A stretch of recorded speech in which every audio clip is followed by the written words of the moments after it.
సంవత్సరాల తరబడి ఎన్ని మందులు వాడినా మీ మోకాల నొప్పులు తగ్గట్లేదా? ప్రాణ పెయిన్ క్లినిక్ లో అత్యాధునిక చికిత్స. రుణమాఫీ కాని రైతులకు తెలంగాణ ప్రభుత్వం గుడ్ న్యూస్ చెప్పింది. మొత్తం 3 విడతల్లో రైతుల ఖాతాలో డబ్బులు జమ చేశారు. మొత్తం 31,000 కోట్లు రైతుల అకౌంట్లలో జమ చేసినట్లుగా సర్కార్ వెల్లడించింది. అయితే కొందరు రైతులకు అర్హతలు ఉన్నా రుణమాఫీ అయితే వర్తించలేదు. రేషన్ కార్డు లేకపోవడం, ఆధార్ కార్డులో తప్పులు, పట్టాదారు పాస్ పుస్తకంలోని పేరుతో సరిపోలకపోవడం వంటి కారణాలతో వారి రుణమాఫీ కాలేదని తెలుస్తోంది. దీంతో ఆయా రైతులు ఆందోళన వ్యక్తం చేస్తున్నారు. ఈ నేపథ్యంలోనే అటువంటి రైతులకు రైతు రుణమాఫీ వర్తించేలా ప్రభుత్వం కీలక నిర్ణయం తీసుకున్నట్లుగా తెలుస్తోంది. ఆయా రైతుల వివరాల నమోదుకు రైతు భరోసా పంట రుణమాఫీ యాప్ ను తెలంగాణ వ్యవసాయ శాఖ రూపొందించింది. ఈ యాప్ ను ఇప్పటికే అన్ని జిల్లాల వ్యవసాయ అధికారులు, డివిజన్, మండల స్థాయిలోని వ్యవసాయ విస్తరణ అధికారులకు పంపించింది. వారు రుణమాఫీ వర్తించని రైతుల సమాచారం తెలుసుకుని యాప్ లో నమోదు చేయాలని ప్రభుత్వం మార్గదర్శకాలు జారీ చేసింది.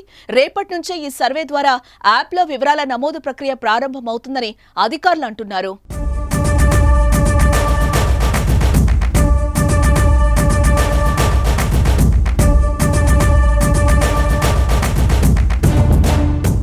అర్హులైన రుణమాఫీ వర్తించని రైతుల ఇంటికి అధికారులు నేరుగా వెళ్తారు.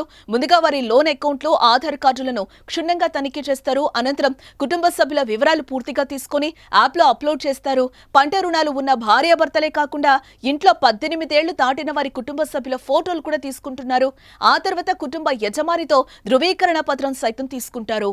అందులో యజమాని తన లోన్ అకౌంట్, సంబంధిత బ్యాంకు బ్రాంచ్ వివరాలతో పాటు రుణమాఫీ కోసం కుటుంబ సభ్యుల వివరాలను తాను ఇష్టపూర్వకంగా రాసిస్తున్నట్లు పేర్కొంటూ సంతకం చేయాల్సి ఉంటుంది. అందులోనే ఫోన్ నెంబర్ కూడా రాయాలి. వీటిని ధృవీకరిస్తూ గ్రామ కార్యదర్శి అటెస్టేషన్ చేయాలని వ్యవసాయ శాఖ ఆదేశాలు జారీ చేయడం జరిగింది.